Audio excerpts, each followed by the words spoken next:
Ingat, kita juga diingatkan oleh Nabi SAW untuk tidak boleh memuji ibadahnya orang. Tidak boleh. Contohnya adalah hadis riwayat Imam Bukhari Muslim. Pernah ada seorang sahabat sholat khusyuk sekali. Masya Allah ibadahnya. Sholatnya khusyuk. Di ujung masjid. Nabi SAW duduk di tengah-tengah masjid. Tempat ya mihrab beliau. Lalu ada satu sahabat di depan Nabi SAW berkata, orang itu luar biasa sholatnya ya. Maksudnya Masya Allah nih. Rukuknya, sujudnya, semuanya khusyuk nih. Kata Nabi SAW, kalau kau ucapkan didengar oleh dia, kau telah membinasakannya. Kau telah membinasakannya. Karena kalau kita puji dia, tadi kamu sholat Masya Allah ya. Misal, kita niatnya sebenarnya baik aja. Karena orang ini memang kita kagum ibadahnya. Maka sudah cukup untuk membuka pintu riya pada dirinya. Ya.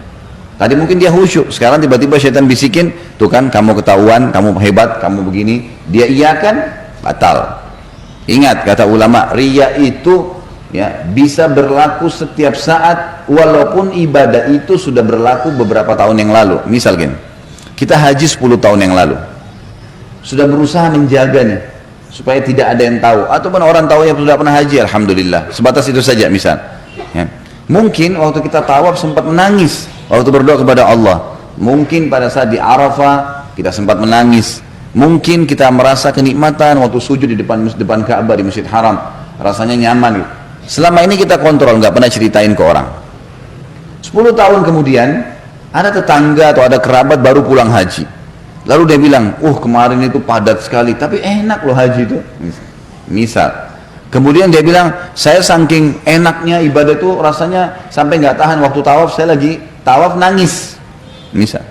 Sebenarnya nggak ada gunanya ya, dia ceritain itu nggak ada gunanya untuk apa? Orang nggak ada nanya, nggak ada sebabnya, nggak ada diceritain sama dia. Ini sudah terbuka pintu riya nih. Syaitan, ya, namanya musuh.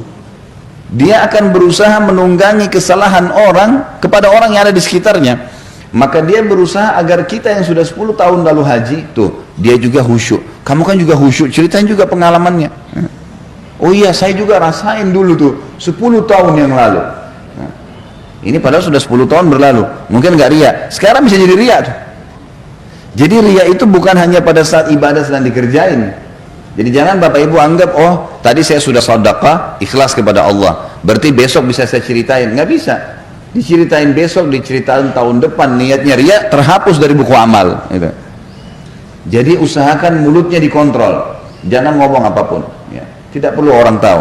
Lebih baik kita dikenal di langit daripada kita kenal di dunia, di bumi. Di langit semua kenal kita, malaikat kenal semua orang soleh. Untuk apa di bumi kita dikenal teman-teman sekalian? Dan semua orang yang bisa mengontrol ibadahnya di dunia sehingga ikhlas karena Allah, dipastikan efeknya kepada orang sekitarnya besar, plus lagi artinya orang nanti akan dapat petunjuk dari dia saja. Mungkin dia hanya ke masjid, orang tiba-tiba ikut dengan dia ke masjid. Mungkin dia tidak ngomong. Mungkin kalau dia lewat ada orang minum khamar, khamarnya dibuang gara-gara ditahu ini orang soleh. Tiba-tiba orang dengan sendirinya patuh dengan Allah tanpa dia ngomong gitu. Perilakunya bisa jadi petunjuk, gitu kan? Orang yang bisa mengontrol ibadahnya di dunia, dipastikan pada saat dia sudah meninggal, Allah subhanahu wa ta'ala akan bongkar ibadah-ibadahnya untuk jadi pelajaran buat manusia. Jadi nggak usah repot-repot ceritain, Allah punya cara. Kisah orang-orang soleh yang dinukil kepada kita, banyak sekali kisah mereka, bagaimana mereka menjaga keikhlasan. Allah subhanahu wa ta'ala ya abadikan keikhlasan mereka itu. Seperti kisah Imam Malik misalnya, rahimahullah, gurunya Imam Syafi'i yang meninggal tahun 179 Hijriah. Waktu beliau menulis buku kitab Muwatta, ya. Kitab Muwatta yang tadi salah satu hadis yang disebutkan di sini diriwayatkan oleh Imam Malik dalam kitab Muwatta. Dan kitab Muwatta salah satu dari 9 buku hadis yang dijadikan sebagai rujukan umat Islam. Ringkas cerita waktu beliau nulis Muwatta, rupanya satu orang, beliau di Madinah. Akhirnya ulama-ulama yang memang menganggap Imam Malik sebagai saingannya, ya, ada orang begini subhanallah, menuntut ilmu untuk bersaing dengan para ulama. Ini nggak boleh ya. Ini akan disiksa oleh Allah SWT di neraka. Kata Nabi SAW, siapa yang belajar ilmu untuk menyaingi para ulama, gitu kan, maka dia akan dimasukkan ke dalam neraka jahanam. Ya, nggak bisa ini. Yang jelas Imam Malik rupanya waktu menulis kitab Muwatta, dan buku ini adalah hadis-hadis yang dihafal oleh beliau, maka banyak orang-orang yang merasa saingan dengan Imam Malik menulis juga dan menamakan juga buku mereka Muwatta. Sampai kalau nggak salah itu ada 1000 buku Muwatta. Murid-muridnya tanya, wahai Imam, Ini semua orang-orang pada saat dengar Anda tulis kitab Muwatta, mereka pun berlomba-lomba menulis, dan mereka bukannya nyari nama lain, emang mau ingin Imam Malik gitu. Banyak sampai 1000 buku ini. Buru-buru menulis. Kata Imam Malik, maka lillahi fahuwa baq. Mana yang ikhlas karena Allah pasti itu yang akan kekal. Betul, subhanallah. Pada saat Imam Malik meninggal, dan ini ulama-ulama juga meninggal, gitu kan? Buku yang tertinggal sampai hari ini hanya 1 kitab Muwatta. 1000 buku hilang, nggak tahu kemana. Gitu kan? Sebagian ulama sejarah mengatakan hanyut di lautan di Irak pada saat suku Tatar atau Mongolia datang yang menyerang Irak, Baghdad, ibu kota Abbasiyah pada saat itu. Tapi yang jelas, orang kalau ikhlas karena Allah akan sangat membantu dia beribadah. Ya. Kiat-kiat untuk ikhlas yang pertama adalah bacalah fadilah ikhlas itu. Ya, di antaranya hadis Nabi SAW yang berbunyi, Allah tidak akan menerima amalan, riwayat Abu Daud ini ya, Allah tidak akan menerima amalan kecuali yang ikhlas kepadanya. Inna Allah la yaqbalu amalan illa ma kana khalisan liwajhi. Ya. Jadi iman tidak bisa. Kalau bapak ibu tidak ikhlas karena Allah, bukan karena Allah, pastikan percuma, nggak diterima. Ngapain kita keluarin energi, buang-buang waktu. Ya. Jadi tidak diterima. Makanya ikhlaskan karena Allah. Memang karena Allah perintahin saya kerjakan. Mau siapapun di sebelah saya nggak pusing. Ya. Ini kiat yang pertama, kenali fadilah ikhlas, dan memang dia syarat pertama diterimanya amal. Yang kedua, agar ikhlas adalah rahasiakan semaksimal mungkin ibadah-ibadah yang memang bisa dirahasiakan, kecuali yang kelihatan. Ya. Jadi kalau misalnya kita lagi ke majelis taklim begini, emang rame-rame, orang-orang sholat Idul Adha, Idul Fitri, laki-laki sholat Jumat, sholat 5 waktu di masjid, emang harus dilihat. Atau mungkin ada tamu di rumah, kita ajak, sudah azan, ibu-ibu misalnya ada tamu perempuan di rumah, udah azan bu, sholat yuk, nah, kita ajak sholat tamunya, gitu kan. Itu lain, sesuatu yang memang harus ada, tinggal kita mengontrol ya, kita mengontrol bagaimana supaya tidak riak. Jadi kalau ditawarin oleh syaitan jangan diiyakan ya. Tuh orang tahu kamu yang ajak, kamu dapat pahala, a'udzubillahi minasyaitonirrajim. Karena setiap ibadah akan tersirat riak. Nah, tapi kalau kita tidak iyakan, maka tidak jadi dosa ya, tidak jadi dosa. Jadi kita harus rahasiakan. Misal ibadah yang dirahasiakan kayak sholat malam, kayak sedekah ya, apa sajalah ibadah yang kita kerjain. Nah, saya juga pernah singgung masalah haji dan umroh ya. Jadi kalau orang sekitar harus tahu ya sudah, lihat nggak masalah. Tapi kalau iklanin, undang orang ya. Kemudian pernah saya bilang itu orang kalau mau haji pakai, akhirnya ada istilah walimah safar ya. Walimah itu istilah makanan untuk pernikahan dalam agama, tapi di Indonesia yang penting ada bahasa Arabnya ya. Walimah safar, makanan ke pengantin untuk orang safar, apa hubungannya ya? Apa isinya? Iklanin kalau saya mau pergi haji ya. Untuk apa diiklanin ini? Apa manfaatnya? Nah saya tanya, untuk apa bapak ibu sekalian? Ya untuk kami didoain Ustaz. Untuk apa didoain? Ya mau pergi haji itu anda yang doain kita gitu kan. Untuk minta maaf. Untuk apa minta maaf pada saat mau pergi haji? Orang minta maaf itu setiap saat. Jangan meninggal, jangan tidur malam hari ini kecuali anda sudah minta maaf sama semua orang yang pernah buat salah, karena kita bisa meninggal, ketemunya akhirat, bahaya gitu kan. Jadi nggak ada alasan. Maka lebih baik nggak usah. Oh nggak enak sama tetangga kalau nggak acarain seperti mereka, nggak ada ceritanya, nggak enak. Kita punya syariat, nggak boleh. Bahkan para ulama salaf dulu, mereka ada yang pergi jihad, pergi haji, pergi umrah, tidak ada yang tahu, tidak ada yang tahu. Dinukil dalam sebuah kisah, Abu Bakar radhiyallahu anhu pernah membantu seorang ibu janda, tidak ada yang tahu. Umar bin Khattab radhiyallahu anhu menceritakan, di zaman khilafahnya Abu Bakar, beliau pun punya hajat. Beliau mengatakan, saya punya hajat dengan Abu Bakar. Kemudian habis sholat duhur, saya ngobrol-ngobrol dulu dengan beberapa sahabat, ya kan? Kata Umar, nanti baru saya mau nyusul Abu Bakar ke rumah. Abu Bakar sering habis jadi imam selama khalifah pulang ke rumahnya. Maka Umar pun nyusul, pikirannya Abu Bakar di rumahnya. Abu Bakar sudah nggak ada. Kemudian Abu Umar memberikan salam dari depan rumah, Assalamualaikum warahmatullahi wabarakatuh. Dijawab oleh istrinya Abu Bakar. Ya. Lalu Umar berkata, mana Abu Bakar? Kata istrinya, Abu Bakar nggak pernah pulang di jam-jam seperti ini. Waktu seperti ini nggak pernah pulang. Dia biasanya pulangnya habis sholat asar baru pulang ke rumah. Duhur asar tuh nggak pernah gitu. Kata Umar, tapi kami menyaksikan dia selalu pulang ke rumahnya. Kata istrinya, tidak ada. Baiklah, Umar cerdas nih. Umar nggak begitu pulang, dia pulanglah ke rumahnya, sholat asar, ketemu sama Abu Bakar, nggak ditanya sama dia. Dia nggak nanya. Maghrib ketemu nggak nanya, Isya ketemu nggak nanya, subuh ketemu nggak nanya. Besok habis duhur, Abu Bakar udah keluar dari masjid, diikuti sama Umar diam-diam.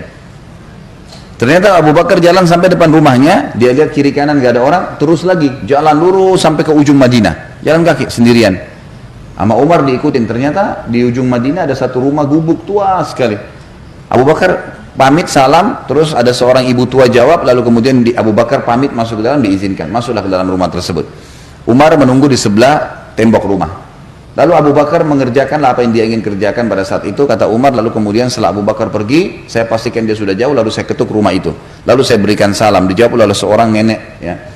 Lalu saya bilang, ibu, apa ibu izinkan saya masuk? Kata ibu itu, silahkan. Ternyata Umar bilang waktu saya buka pintu, ibu itu tua, sangat tua dan buta matanya, sendirian tinggal di rumah itu. Lalu kata Umar, wahai ibu, saya boleh nanya? Dia bilang, silakan. Siapa tadi yang datang itu? Ya. Ibu ini buta ya, ibu ini buta, tua dan sendirian. Kata ibu itu, saya nggak kenal siapa dia, karena dia nggak pernah sebut namanya. Lalu kata Umar, apa yang dia lakukan di rumah anda ini?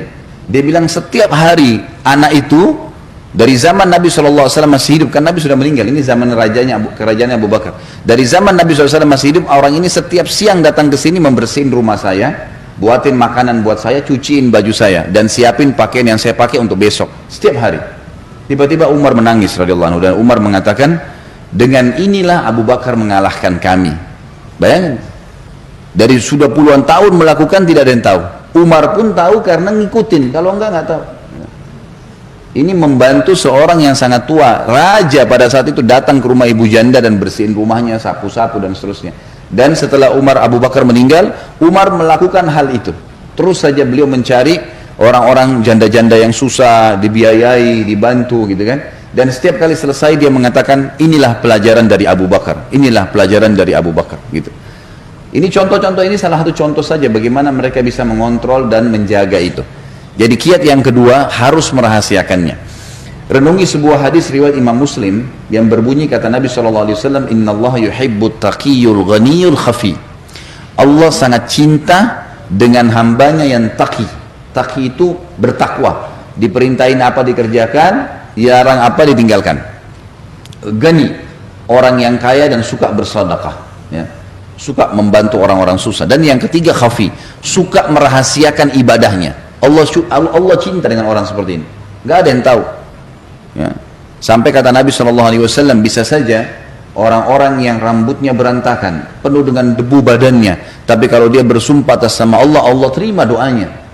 Jadi jangan pernah anggap remeh. Hasan Basri pernah mengajarkan kepada kita Bapak Ibu sekalian, waktu membahas masalah definisi tawadhu. Tawadhu itu merendah karena Allah. Karena kata Nabi SAW, man tawadhu lillah rafa'ahullah. Siapa yang merendah karena Allah, Allah akan tinggikan derajatnya.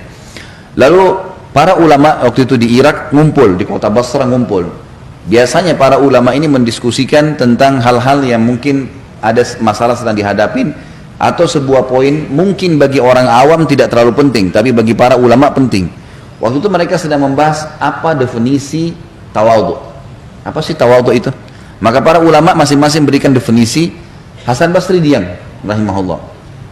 Kemudian tiba-tiba selesai semua membahas, lalu mereka mengatakan, wahai Imam Hasan Basri, apa pendapat anda tentang masalah ini? Kata Hasan Basri, kalian sudah terlalu banyak ngomong gitu, sudah banyak definisi, tapi kalau kalian mau tangkap dari saya, ambil dari saya, maka ketahuilah tawadhu adalah jangan kau lihat muslim siapapun di depan mata kamu, bagaimanapun jenjang sosialnya, ekonominya, fisiknya, kecuali kau mengatakan pada dirimu, dia lebih baik daripada saya. Maka secara otomatis kita akan merendah, dan merendah ini akan membawa kepada ikhlas, tidak akan riak gitu kan. Biasanya orang riak karena dia merasa lebih hebat dari orang lain, maka dia menceritakanlah gitu kan. Maka ini ada hubungannya, bagaimana kita merendah, jangan sampai kita menganggap kita lebih baik daripada orang lain. Dan ini masuk dalam poin ketiga. Untuk ikhlas adalah seseorang selalu merendah, merasa dirinya kurang dibandingkan orang lain dari sisi ibadah. Kata Umar radhiyallahu anhu, kalau seandainya kau melihat seseorang yang lebih tua, maka katakanlah orang ini lebih dulu hidup dari saya, maka amalnya lebih banyak. Dan kalau kau lihat orang yang lebih muda, maka katakanlah anak orang ini masih lebih muda, dosanya masih lebih sedikit daripada saya. Otomatis kita tidak akan merasa lebih dari orang lain. Orang lebih tua, kita merasa bahwasanya orang ini lebih dulu hidup, berarti lebih banyak amalnya. Yang lebih muda, berarti lebih sedikit dosanya daripada saya. Sehingga kita terus merendah. Makanya kiat ikhlas juga ini adalah merendah, tawadhu. Kita harus merendah, jangan merasa lebih hebat dari orang lain. Ada orang begitu subhanallah, dalam para penuntut ilmu, syaitan masuk di pintu itu. Merasa dirinya lebih hebat dari orang lain, gitu kan? Sehingga berat untuk belajar. Mau dengar ceramahnya orang lain aja nggak bisa. Gitu. Subhanallah, saya lihat sendiri guru-guru kami dulu di Madinah, sampai saya ambil pelajaran dari mereka. Ada satu syekh dulu namanya Syekh Atiyah, salah satu ulama Masjid Nabawi, sudah meninggal rahimahullah. Beliau terkenal sekali dengan pemahaman fikihnya. Jadi kadang-kadang teman-teman mahasiswa ini pada ngumpul di majelis itu. Gitu. Kalau kami lagi duduk, kami lihat sendiri tuh. Ada syekh-syekh sudah doktor ya, sudah ngajar, sudah dosen, bisa dikatakan guru besar di kampus, duduk dalam majelis bersama kami. Duduk belajar. Mereka tidak merasa malu duduk bersebelahan dengan muridnya, kalau memang dianggap itu manfaat. Jadi luar biasa gitu. Mereka merendah ya, mereka merendah. Maka ini poin yang juga ya, harus dijaga. Jadi kita sembunyikan yang kedua dan yang ketiga, kita merendah. Sehingga kita selalu terkontrol, tidak merasa lebih dari orang lain. Yang keempat, kontrol lidah, lisan. Kontrol lisan. Setiap mau ngomong, berhentiin. Nggak usah ngomong. Apapun, pokoknya berhubungan dengan ibadah, jangan ceritain. Jangan ceritain. Kecuali memang dalam keadaan-keadaan di mana kita pastikan tidak terbuka celah. Misal, Bapak Ibu mau ceritain ke anak-anak. Ya, anak-anak biasanya tidak jauh sekali kita dari riya, gitu ya. Nah, nanti sholat ya, ikutin ibu ya, gini loh sholatnya, gitu kan? Kita didik, bapak, ayo nak ikut sama ayah ke masjid ya. Masjid itu fadilahnya besar. Rasulullah SAW bersabda begini misalnya. Maka kita dalam menghadapi anak kita, nggak ada riaknya. Ya nggak? Bisa ngontrol kan? Otomatis ya. Atau kita menasehatin orang tua kita, saudara kita, agar dia meninggalkan satu perbuatan salah. Saya yakin kita bisa mengontrol itu. Nah, kontrolan ini harus bisa kita milikin nih. Gitu kan? Sebagaimana kita kalau nasihatin anak karena kita sayang dengan dia, maka kalau kita bisa mengontrol itu untuk semua muslim, maka positif, nggak ada masalah, gitu kan? Karena ada memang firman Allah Subhanahu wa taala, fa amma bi ni'mati rabbika fahaddits. Kalau nikmat Tuhanmu boleh kamu bahasakan, hai Muhammad, Nabi Muhammad SAW. Ulama tafsir mengatakan kalau ada seseorang yang kalau dia sampaikan pengalaman dia bisa memberikan manfaat dan dia bisa mengontrol riya, tidak masuk dalam riya yang dilarang. Tapi ini memang butuh ilmu iman yang kuat ya. Dia bisa memberikan gambaran-gambaran pengalaman-pengalaman dia yang memang tidak diikuti oleh riya. Jadi jangan juga Bapak Ibu langsung menvonis kalau ada orang yang menceritakan pengalaman dia lalu dianggap orang ini berarti buruk. Enggak. Bisa saja mungkin dia sudah sampai pada level itu. Memang dia bisa mengontrol sebagaimana dia nasihatin anaknya, gitu ya. Misal di kota Jakarta ini tidak ada yang ikut jihad. Sementara jihad sekarang sedang terjadi. Lalu dia sudah ikut, dia punya pengalaman, lalu dia membicarakan, ini jihad itu begini loh, saya hadir ke sana, saya rasakan begini-begini, untuk motivasi orang, dan dia tahu dia tidak, memang betul-betul ikhlas agar umat Islam ini ayo bergerak, misal, gitu kan, maka itu tidak ada masalah. Sama halnya juga kata ulama, orang kalau menyampaikan program-program, ya, seperti sering saya bahasakan saya setelah mengambil fatwa ulama tentang bolehnya menyampaikan program, kayak saya sering sampaikan, ini ada program sosial Bapak Ibu sekalian seperti ini, seperti ini, seperti ini. Kalau kita nggak sampaikan orang nggak ngerti, gitu kan? Maka harus disampaikan. Teman-teman yang minggu lalu, waktu datang teman-teman dari yang mengantar bantuan ke Syria, memang mereka pengalaman di lapangan. Mereka harus sampaikan. Memang kami buka sekolah tahfidz Quran, kami membuka pabrik-pabrik roti buat memberikan makan ke orang-orang dan harus diceritain untuk orang jadi tahu supaya memang mereka termotivasi mengerjakan ibadah itu. Tapi kalau dia juga menceritakan itu karena dia ingin dipuji ya sama, berarti masuk dalam bab riya. Baik. Itu saya tambahkan karena memang ada disebutkan di sini tentang qurra'ul mura'in ya. Orang-orang yang baca Quran karena riya. Tentu ini contoh, maka semua juga masuk dalamnya seperti sholat karena riya, sedekah karena riya dan seterusnya. Kita masuk ke pasal ke-7, kerak jahanam. Maksudnya dasarnya ya. Disebutkan dalam surah An-Nisa, penulis mengangkat surah An-Nisa ayat 145. A'udzu billahi minasyaitonir rajim, innal munafiqina fid darkil asfali minan nar. Sesungguhnya orang-orang munafik itu ditempatkan pada tingkatan yang paling bawah dari neraka jahanam. Kata-kata fid darki, dark itu adalah keraknya, kalau bahasa Indonesia, dasarnya. Sesungguhnya orang-orang munafik di dasar api neraka. Baik, pertanyaan kecil Bapak Ibu sekalian, kenapa orang munafik diletakkan di dasar neraka? Dan kalau di neraka, kalau dikatakan dasar, berarti tempat yang paling menyedihkan dan paling menyusahkan, ya, paling tidak nyaman, paling berat siksaannya. Itulah dark, ya, keraknya. Jadi tempat yang paling buruk, yang paling buruk. Alasannya kata ulama tafsir adalah karena kalau orang kafir jelas kekufurannya, sementara orang munafik nggak jelas kekufurannya, pura-pura jadi orang beriman, ya. Pura-pura jadi orang beriman. Ya. Ada satu hal yang saya ingin titik beratkan di sini Bapak Ibu sekalian, yang saya lihat banyak umat Islam tidak paham itu di Indonesia. Kehidupan kita tolok ukurnya adalah kehidupan Nabi Muhammad SAW.